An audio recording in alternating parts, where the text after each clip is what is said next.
여러 톱라이트 책을 보면서 어떤 책에 또 이런 의견은 동의할 수 없다.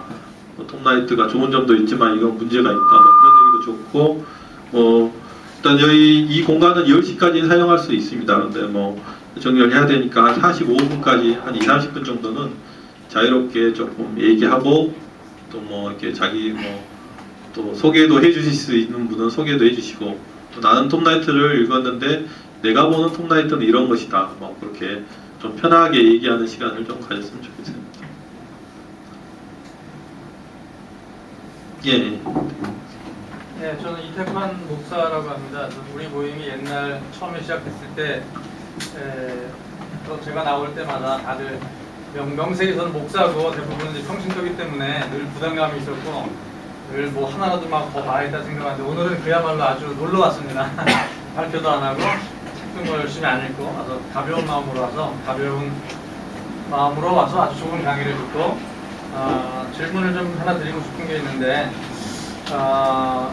유대인들이 실패한 부분이 있다면 그것은 자신들의 어떤 성결을 강조하느라고 연합이라는 측면에서 상당히 자기 역할을 하지 못하고 결국은 성결을 추구하기 위해서 연합을 쫓아가지 못했다면, 사도 바울은 반대로 그 지나친 성결 때문에 우리가 전 세계 이스라엘을 그 그리스도 안에 하나 되게 하지 못하기 때문에 우리는 좀 연합적으로 나가자, 마치 보면은 그런 듯한 느낌이 오게 되고, 그 결과 연합으로 나가면 반대로 성결을 포기하게 되는 게 아니냐, 그런 혐의를 좀 받을 법도 하거든요. 왜냐하면 다 이렇게 포용하다 보면은 그러니까 지금도 우리나라에서 마찬가지로 WCC를 찬송하는 입장에 있는 교회는 조금 다르기도 하고 애매해 보이기도 하지만 우리는 다 예수 그리스도 안에서 하나의 교회이다 해서 연합운동을 하는데, 그 WCC 반대하는 입장에서는 그거는 연합이 아니라 타락이다. 그리고 그 연합으로 나가게 되면 결국은 우리가 순수한 교회를 놓치기 때문에 우리는 거기 참여하지 않겠다. 그래서 또 순수를 강조하잖아요.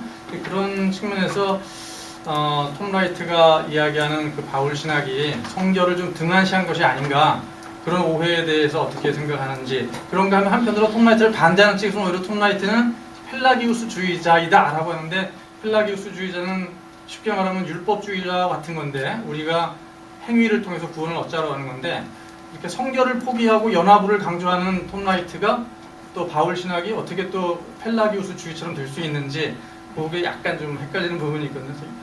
성결과 연합, 동성애도 마찬가지겠죠. 동성애 사람들을 몰아내고 우리가 성결을 유지하자, 아니다, 이 사람들 좀 받아줘야 된다. 지금도 좀 예민한 이슈가 될 수 있을 것 같은데, 그런 부분에 대해서 오늘 강의해 주신 분들은 어떤 생각을 가지고 있는지 좀 듣고 싶습니다.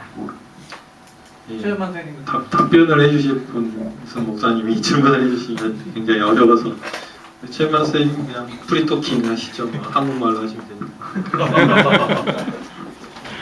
근데 발표를 한 사람만 꼭 답변할 필요는 없을 것 같고요. 그냥 같이 이야기하는 시간이면 좋겠고, 그냥 오신 분들 중에서도 의견이 있으신 분들은 손 들고 이야기하셔도 좋을 것 같고요. 일단 유대인들이 실패한 부분에 대해서 성결을 강조하다 보니까 연합이 실패한 것 아니냐, 물론 이제 드러난 결과만 놓고 보면 이제 그렇게 생각할 수는 있겠는데, 그것도 이제 우리가 이제 가지고 있는 관심사를 가지고 접근하기 때문에 나온 질문이라는 생각이 들고요. 그러니까 바울은 이제 그걸 이론적인 관점에서 썼다기보다는 실제로 이제 유대인이 한 행동에 대한 평가를 내리는 거지, 그걸 갖다 이론적으로 신학적으로 정립하려는 건 아닌 것 같고요. 역사적으로 실제로 그랬다, 그냥 그 얘기를 하고 있는 것 같고요. 그리고 이제 여기 이제 책에 보면 그런 말이 나오는데, 그러니까 이제 연합의 이야기를 자꾸 하는데 하는 말이 이제 관용을 이야기는 하지만, 근데 그리스도 안, 메시아 안이라는 철저한 불관용의 원칙도 있다라는 이야기를 하거든요. 그렇기 때문에 이제 또 이제 교회 연합만을 이야기하는 게 아니라 또 거룩과 성결에 대한 이야기도 같이 하고 있고, 또 연합을 이야기하지만은 그 연합이라는 게 메시아 밖에서의 연합이 아니고 메시아 안에서 연합이고, 또 이제 하나님의 형상이라는 이야기를 할 때 그것도 세상 모든 것을 다 우리가 받아들인다는 의미가 아니고, 그런 이제 죄와 사망 세력이라든지 아니면 정사와 권세들이라든지 그런 어떤 우상의 형상이 아닌 하나님의 형상을 말하는 거기 때문에, 그런 측면에서는 당연히 거룩과 성결을 이야기하는 게 되고, 그 안에서 이제 연합을 말하는 게 되겠죠. 어차피 세례를 받고 들어오고 성찬에 참여하지 않는 연합을 이제 말할 수는 없는 거죠. 근데 이제 구체적으로 이제 그래서 이제 거룩과 성결 어떤 선 내용 그걸 뭘로 할 거냐 이제 그거는 이제 뭐 어려운 부분이라고 말할 수 있겠는데요. 근데 책에 보면 이제 윤리에 대한 이야기를 조금씩 하면서 그 이혼 문제, 재혼 문제, 고린도전서 이야기를 할 때 굉장히 이제 바울이 세심하게 접근을 했다.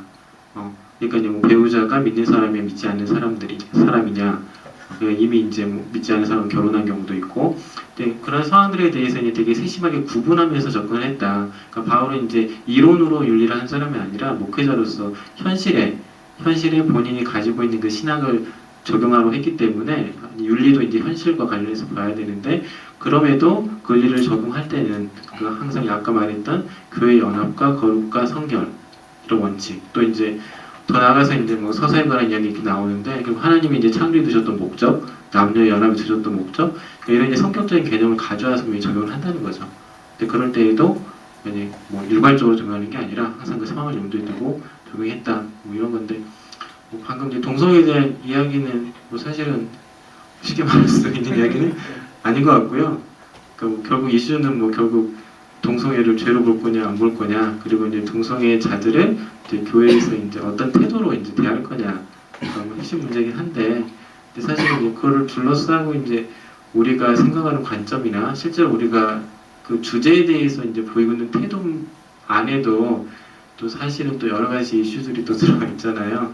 근데 이제 좀 말하기 곤란한 생각이 드는데 일단 동성애 이슈 자체를 떠나서 약간 이제 말씀을 드렸지만 우리가 이제 기독교인으로서 이 세상에 발언한다는 거 또 이제 세상 이슈에 대한 발언도 있지만 동성애라는 게 이제 교회 내부에서 이슈가 되는 경우도 있고 또 이제 지금 뭐 미국에서 그 동성 결혼 합법화 있을 때 거기에 발언하는 게 있고 또 이제 어떤 사안에 대해서 발언하고 어떤 대상에 대해서 발언하에 따라서 다를 수 있을 것 같은데 그때도 이제 중요한 게 우리가 왜 그런 발언을 하느냐 어떤 목적으로 하느냐 우리의 정체성 우리가 뭘로 규정하고 하느냐 이제 이런 부분이 통일되어 있지 않기 때문에 사실은 중구난방이라는 생각이 많이 들거든요.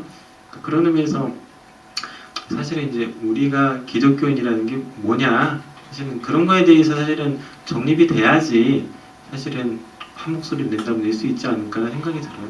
이야기를 들어보면 다들 하고 싶은 그 이야기 의도가 다들 다르다는 생각이 사실 듭니다.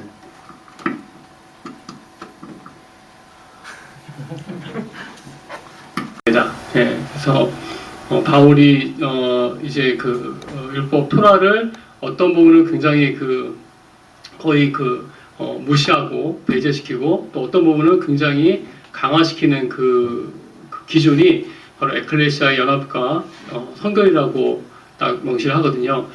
그래서 그 연합에 뭐 별 도움이 안 되는 안식일과 할례와 음식범들은 거의 다 무시가 되고 오히려 그런 성적인 부분은 오히려 더 강화되는 심지어는 뭐 마음속에 뭐 생각까지도 우리가 점검을 해야 되는 이런 엄격한 잣대를 대고 있어요. 근데 에클레시아 연합과 성결하는 게 사실은 굉장히 좀 말이 안 되는 거거든요. 연합은 함께하는 거잖아요.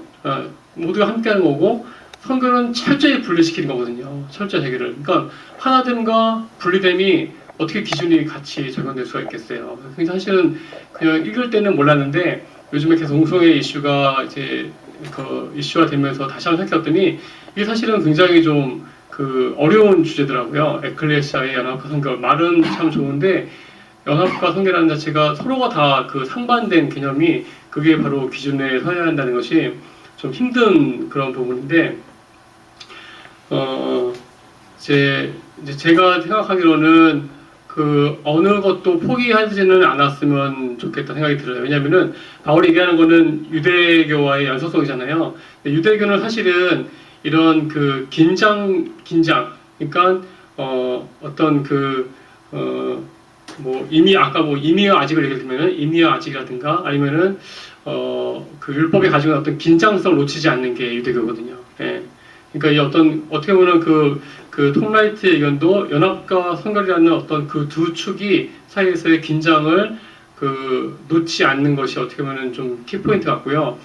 또 하나는 그거를 얘기해야 될 때가 있는 것 같아요. 그러니까 연합을 얘기해야 될 때가 있고 성결을 얘기해야 될 때가 있는 것 같아요. 예, 그러니까 만약에 예를 들면 뭐 동성애자들이 막 그 뭐 퀴어 추치하는데 거기서 대놓고 성결을 얘기하면은 사실은 그거는 뭐 너희들은 죄인들밖에 되지 않거든요. 어떻게 보면 거기다가는 그리고 동성애자들이 자기 차별당한 거에 대해서 그 호소하는 것 이런 얘기할 때는 교회는 연합을 얘기해줘야 되고 하지만 또 이렇게 공동체 안에 왔을 때는 그것이 정말 조심스럽지만 또 성결을 얘기해야 될 부분에서는 성결을 얘기해야 되는 이 두 가지의 긴장을 유지하는 것이 그러니까 톰라이트도 동성애에 대해서 보수적인 입장을 취할 수밖에 없지 않은가 생각이 들고요. 두 번째 펠라기우스는 이제 제가 아까 이렇게 이거 찾는 게 이게 노트를 다 이렇게 찾아봐야 돼요. 다 너무 양이 많기 때문에 이 책이 나와요. 733페이지에 그 책에 3부에 나오네요. 3부에 결국은 뭐냐면은 이런 서사 속에서 그 생각해보면은 자기 행실이 어떻게 돼야 하는지가 나온다는 얘기죠. 그리고 그 행실을 그 최영원 선생님이 강의하실 때도 그 아까 할례 얘기하시면서 내 행실을 통해서 내가 구원받은지 그 행실 자체가 어떤 할례의 표징이 될 수 있다 말씀하신 게 맞는 얘기인가. 근데 딱 그 얘기만 듣게 보면 펠라기우스적이거든요. 행실을 통해서 구원을 확증하려는. 하지만 서사 속에서 봤을 때는 그건 펠라기우스가 아니거든요. 왜냐면 그 서사 속에 봤을 때는 자기가 어떻게 해야 돼, 어떻게 살아야 하는지에 대한 얘기가 자연스럽게 나오는, 그건 자연성 귀결이거든요. 그러니까 서사를 얘기하지 않고 딱 그 우리가 행실을 통해서 우리의 삶이 어떠한지 보여주는 거는 펠라기우스를 보여줄 수 있지만 서사를 통해서 봤으면 그건 어떻게 보면 자연성 귀결이거든요. 그러니까 그거는 이제 오해가 있는 것 같아요. 그 펠라기우스라고 이렇게 그 비판하는 사람의 오해가 있는 것 같습니다. 펠라기우스가 원래 그런 주장을 한 거 아니었을까요? 펠라기우스를 율법주의자로 동일시하는 거는 조금 펠라기우스를 너무 우리가 모르고 하는 얘기일 수도 있을 것 같고 지금 한 얘기가 펠라기우스가 주장한 거일 수도 있다는 생각도 들어요. 또 찾아봐야 돼요. 그건 또 제가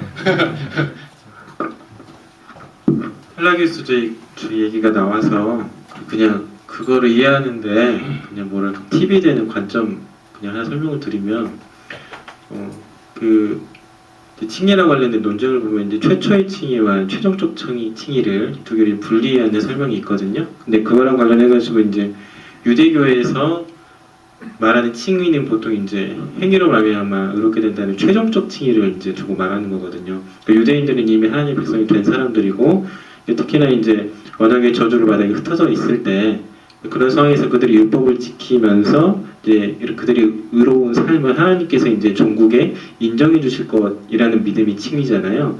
그래서 그 칭의는 최종적인 칭의거든요. 근데 바울이 이제 갈라디아서는 로마서에서 말하는 칭의는 물론 로마서 2장에서는 최종적 칭의를 말하지만 갈라디아서는 이제 로마서 기본적인 것은 최초의 칭의에 대한 논의예요. 그러니까 아브라함의 칭의도 마찬가지로 최초의 칭의에 대한 논의거든요. 그러니까 아브라함이 이스라엘 조상으로서 어떻게 이제 불경건한 사람이었는데 처음으로 언약 백성이 되었는가? 그러니까 아브라함은 최종적 칭의 모델이 아니라 최초의 칭의 모델이에요. 근데 이제 바울이 로마서 3장 4장에서 하는 논증은 마치 아브라함이 최초의 칭의로 하나님 백성이 된 것처럼 이제 유대인도 마치 최초로 이제 하나님 백성이 되는 것처럼 믿음으로 의롭다 되고 이방인들도 전에는 하나님 백성이 안 했는데 이제 믿음으로 처음으로 이제 칭이 된다. 그러니까 이제 3장의 논의는 최초의 칭에 대한 논의예요. 근데 유대인들도 최초의 칭이 아브라함에 대한 얘기할 때 물론 이제 다르긴 한데 이제 그런 믿음에 대한 얘기가 있긴 하거든요. 근데 그런 이제 최초의 칭이랑 최종적 칭에 대한 분리가 있고 그래서 로마서 2장은 최종적 칭에 대한 얘기죠. 근데 유대인들이 구약에서 이제 최종적 칭의를 행했다고 말하는 거를 바울은 그대로 받아들였다는 거예요. 유대인과 이방인도 믿음으로 의롭게 된다고 말하는 건 최초의 칭에 대한 거고 이제 그리스도인이 된 사람들이 이제 구약에서 말했듯이 마지막 날에 하나님 백성을 인정받는 칭에 대한 얘기를 할 때는 바울도 로마서 2장처럼 행위를 이야기한다는 거예요. 그러니까 이제 칭의에 대해서는 바울이 구약의 개념 그대로 가져왔다는 거죠. 최초의 칭의는 믿음으로 하나님의 은혜로 되지만 마지막 칭의는 행위로 된다라는 그 구약의 구도를 신약에도 여전히 유지하고 있다는 거예요. 그런데 둘 다 율법주의가 아니라는 거죠. 둘 다.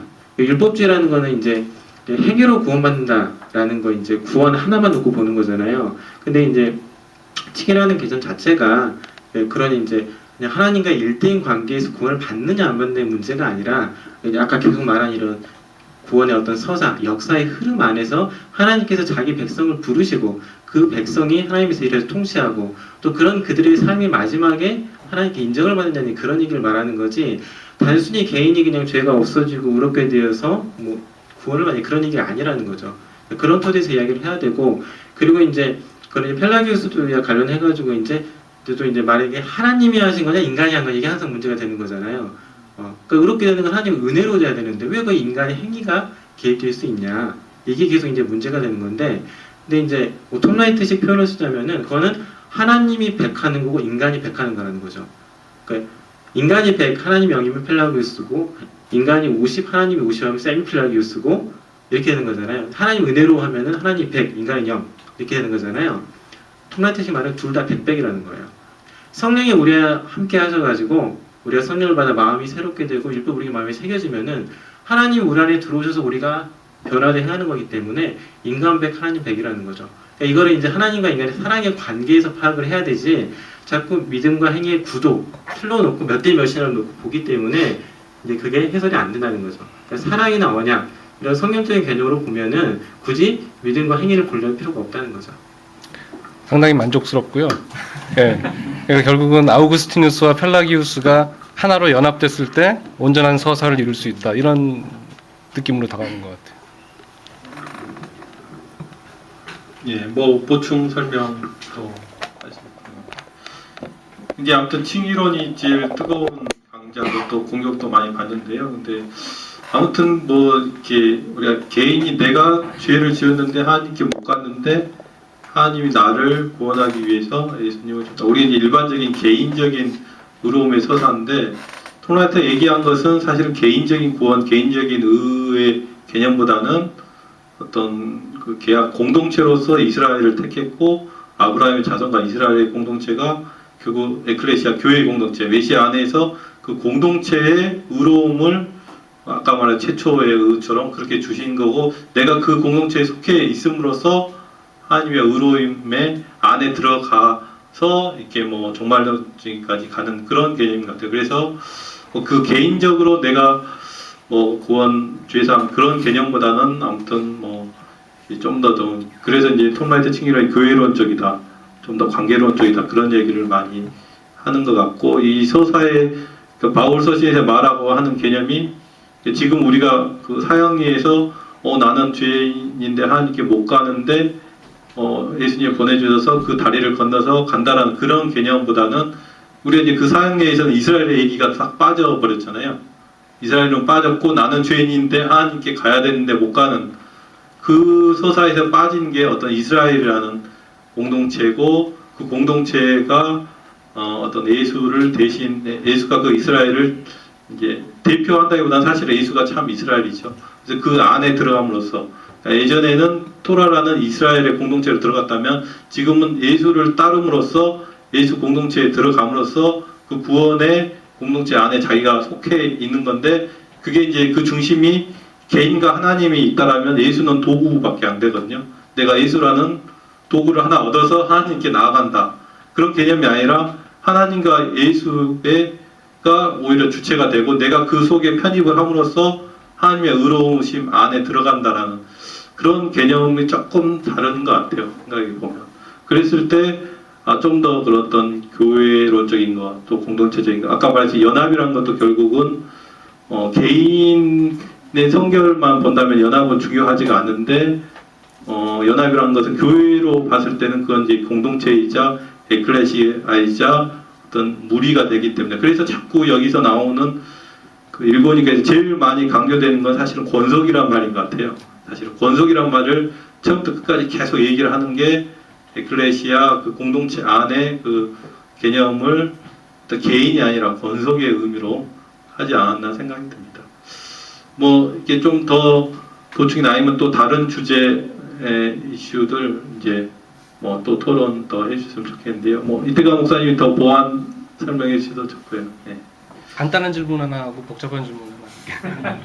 간단한 질문은 뭐냐면은 이스라엘이 서브젝트로서 구원을 가져다줄 인간의 구원을 가져다 서브젝트로서 역할을 수행 못해서 이제 버림을 받고 이제 멸망당하는 뭐 이제 이런 역사들이 일어나잖아요.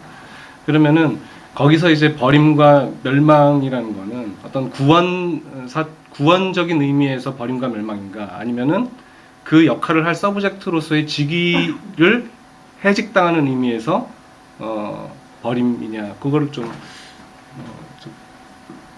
어느 쪽의 의미인지를 그러니까 뭐 용도 폐기냐 아니면 그렇다고 그들이 실패해서 버림받고 멸망한 것이 어떤 영원한 구원, 하나님 나라에 들어가면 영원한 구원에 있어서 도 허용이 되지 않는 것을 의미하는 것이냐, 아니면은 그것이 아니고 그 역할을 잘 못했기 때문에 그 역할을 박탈당하는 어떤 의미인 거냐. 보직 해임 당하는 것이냐, 근데 아니면 바울도 유대인이었는데 근데 전 일단은 그 질문이 왜 중요하죠? 쉬운 질문이니까 그 질문이 그 답을 한다는 게 어떤 의미가 있나요, 우리에게? 유대인의 정체성에 대한 만약에 이렇게 만약에 그게 영원한 어떤 유대인, 그 당시 유대인들이 영원한 멸망의 대상이다, 하나님의 영원한 멸망과 저주의 심판의 대상이다, 그러면 그것이 우리에게도 똑같이 해당될 수 있는 문제가 될 수 있을 것 같거든요.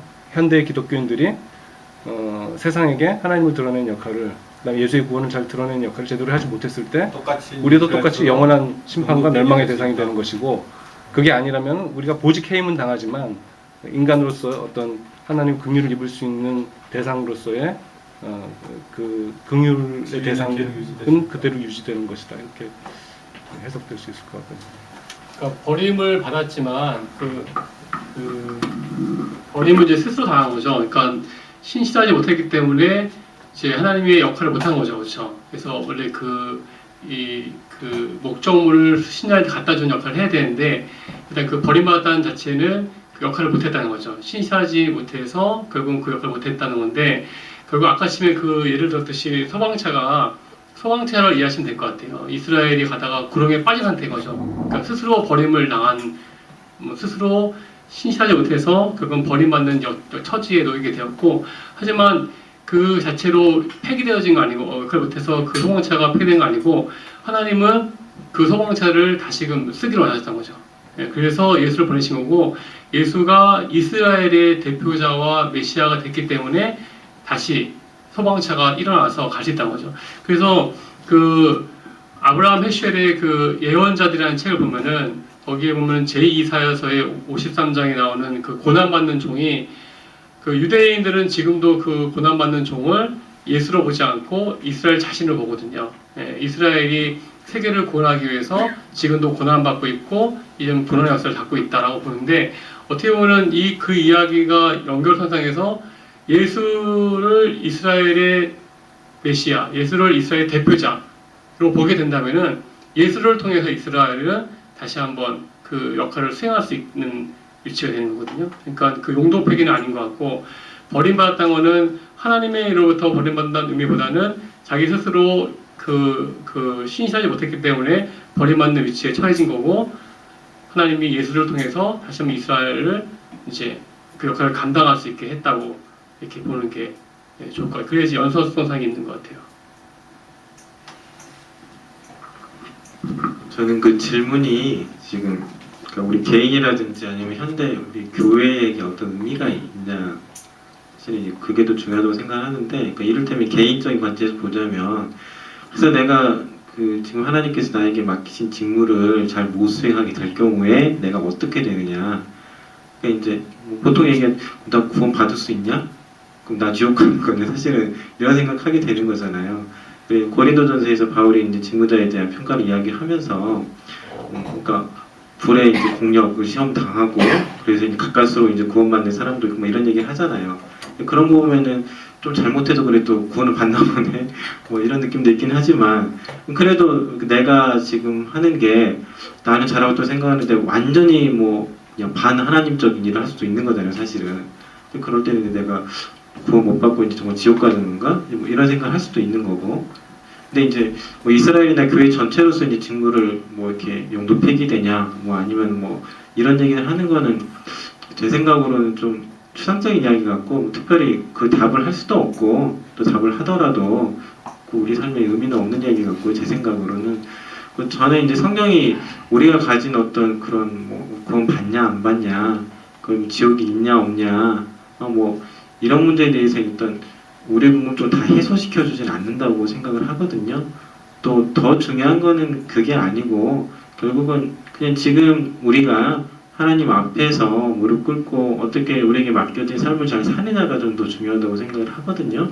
그래서 또 초점을 뭐 지옥이 있냐 없냐, 구원 받냐 안 받냐, 그냥 가까스로 구원 받기라도 하는 거냐 이런 문제보다는 초점 자체를 그냥 지금 우리 삶에 두는 게 더 중요하지 않나 그런 생각을 합니다.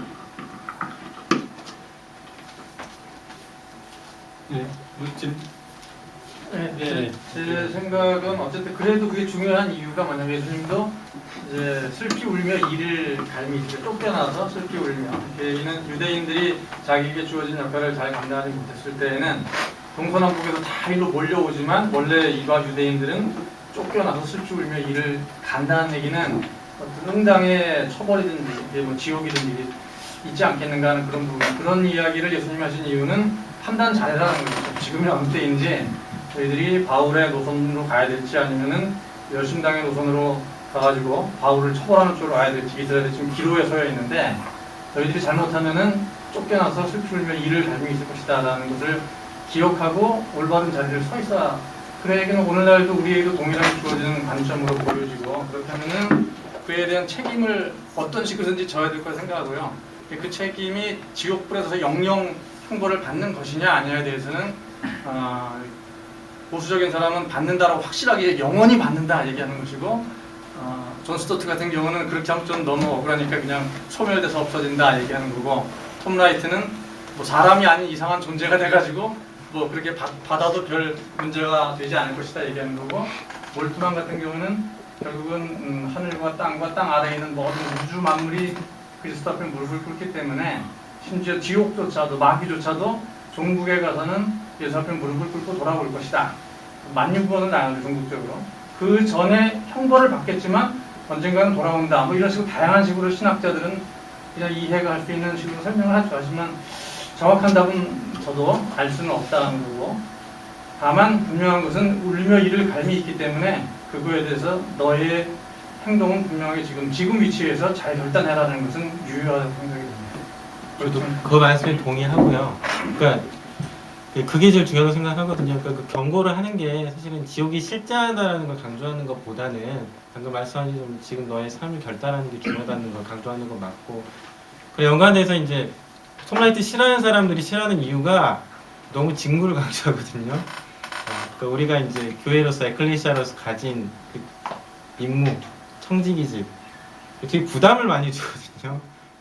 근데 또 거꾸로 이야기하면 그만큼 우리 직무가 그만큼 이 세상을 위해서 귀중하다는 이야기잖아요. 귀중하다는 이야기고, 심지어는 이제 우리에게도 예수님께서 내가 지금 너희를 이렇게 에클레시아로 불러서 이 세상에서 내 형상으로서 이 세상을 다스리라고 불렀는데 니들이 그 직무를 대충해? 사실 이런 의미가 분명히 있긴 하다고 보거든요.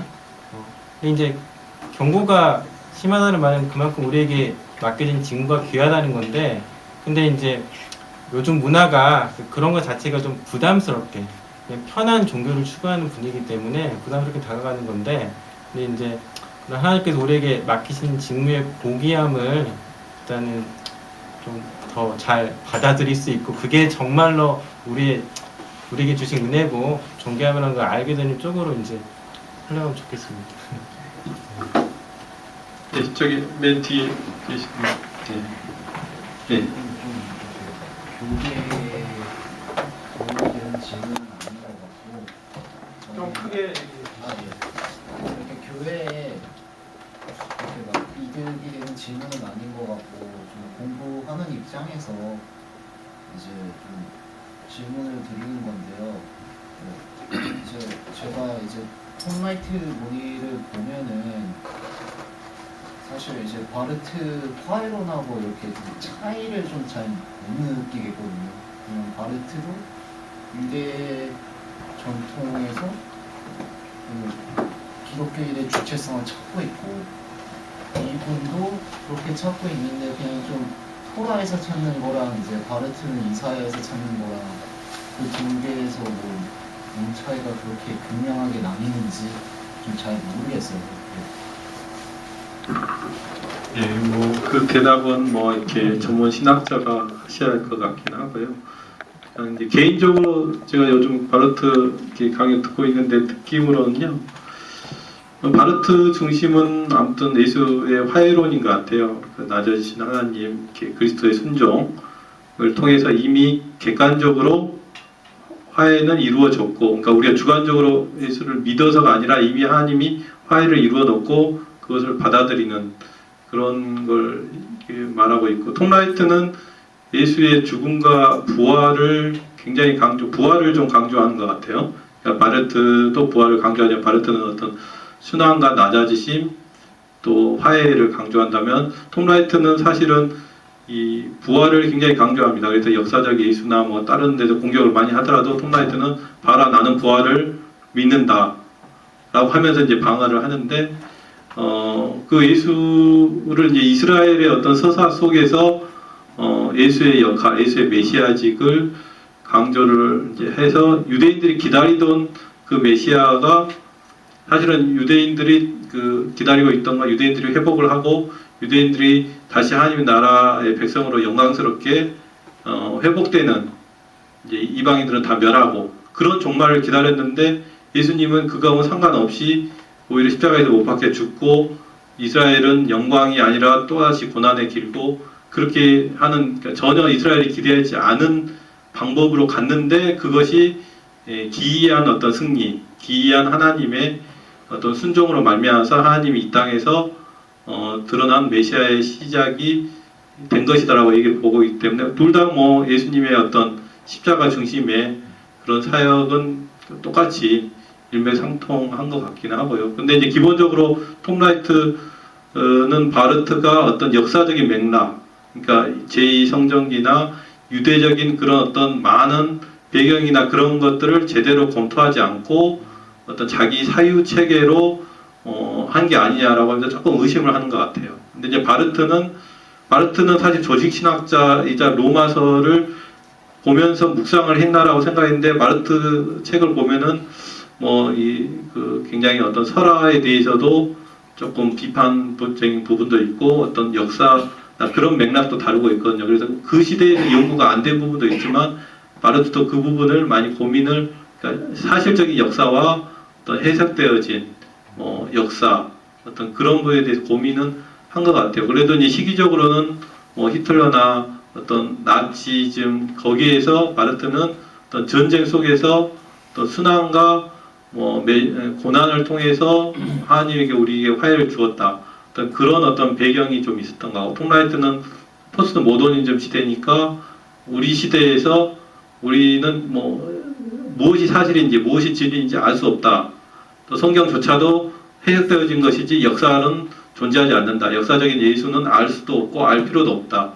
역사적인 어떤 진리를 우리는 알 수는 없고 단순히 어떤 그 각자의 어떤 신념에 따라서 해석만 하면 된다라는 그런 시대에서 아니다. 이스라엘의 서사와 성경의 서사는 어떤 역사적인 근거 속에서 신념을 가지고 얘기를 한 거고 그 신념을 재해석을 할 수 있고 우리 시대에 받아들일 수 있다. 하나님의 어떤 그 계시로서 그래서 그런 차원에서는 바르트와 라이트는 차이점보다는 연관성 더 많은 것 같고요. 그건 이렇게 그 연구도 많이 하고 또 토론도 많이 돼야 할 것 같아요. 그냥 제 개인적인 느낌이니까 그 우리 리차드 헤이스가 이렇게 쓴 거기 그 책에서는 그 바르트에 대해서 톰 라이트가 너무 이제 조금 지나치게 비판했기 때문에 바르트를 이해를 한다라면 오히려 둘 사이에 소통의 간격이 더 많을 것이다라고 우리 이특강 목사님이 조금 코멘트를 해주셨는데 좀 더 코멘트를 좀 해주시죠. 그래서 일단 그러나 이제 제가 보기에는 라이트도 어떤 그 설화 비평이나 역사 비평, 그러니까 성경만 가지고 얘기를 한 게 아니라 외경이나 어떤 사회사본이나 많은 역사적인 문서들을 가지고 연구를 하고 또 비평적인 연구를 하거든요. 바르트도 마찬가지 역사 비평이나 또 이것은 어떤 설화다, 이것은 비유이다, 원 역사, 예수의 어떤 세 가지 고난 사건을 실제 일어난 역사로 볼 수 있겠느냐, 하나의 어떤 비유적인 사건을 볼 것이냐, 그런 부분에 대해서 어떤 비평적인 관점을 많이 수용을 합니다. 그래서 그 부분 때문에 라이트나 바르트 모두 어떤 전통적인 어떤 보수적인 신학계에서는 성경의 어떤 문자주의 또 성경의 사실이라는 것들을 훼손한 게 아니냐, 오히려 자유주의나 어떤 그런 위험한 신학을 가져온 게 아니라 하는 비판을 받은 것 같아요. 그래서 한국에서는 어차피 바르트나 라이트 모두 좋아하지는 않은 것 같고, 양쪽에서, 그러니까 진보 쪽에서는 너무 보수적인 신학자이다라고 비판을 받고, 또 보수적인 혹은 성경 개혁주의 그쪽에서는 둘 다 어떤 칼빈이나 종교개혁의 전통을 깨트리는 위험한 신학자로 이렇게 조금 경계시하는 것 같아요. 그 중간 단계에 있지 않나 생각이 듭니다. 뭐 더 추가하실 분? 예. 질문이 있는데, 우리가 이제 흔히 종말론에 대해서 이야기할 때 뭐 6천년이다, 뭐 세대주의적 전천년설이다 여러 가지 설들이 많이 있는데, 톰 라이트가 바라보는 종말 이후에 그것은 어떠한 형태의 이미지가 있는지 좀 알고 싶거든요.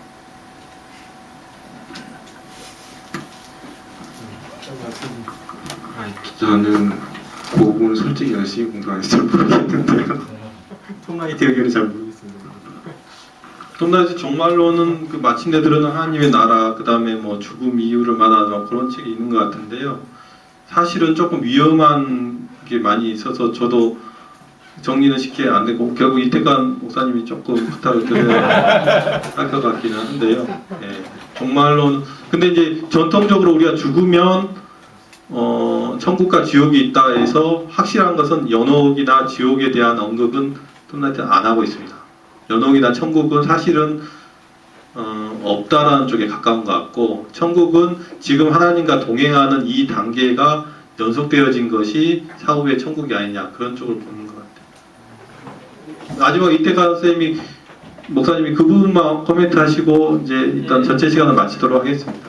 네, 저도 뭐 자세한 건 모르겠는데 어쨌든 톰 라이트는 그 세대주의를 많이 비판하거든요. 그러니까는 휴거가 와가지고 구름 타고 예수님이 오신다는 그런 전천년설 세대주의는 철저히 배격을 하고 있기 때문에 그 종말론 가운데서는 그런 쪽 입장 전혀 아니고, 그렇다고 후천년설은 이 세상이 점점 좋아져서 천국처럼 된다는 게 후천년설인데 그것도 철저히 반대하고 새하늘과 새 땅이 하늘에서 내려오기 때문에요. 그런 점에서 전천년설도 아니고 후천년설도 아니고, 전천년설도 뭐 역사적이냐 아니냐 뭐 여러 가지 있겠지만 크게 보면은 그냥 그런 거에 개의치 않는 것 같고 그냥 않는 것 같고요. 어쨌든 새하늘 새 땅이 우리가 생각하지 못하는 새로운 방식으로 하늘에서 이 땅으로 내려온다라는 그런 부분에 초점을 맞추고, 그 부분은 마침내 드러난 하나님 나라에 좀 읽어보시면 좀 더 알 수 있지 않을까 하고, 자세한 내용들은 뭐 나중에 때 쓰면 좋겠습니다. 네, 우리는 그래서 요한계시록이 나오면 좀 알 수 있지 않을까요?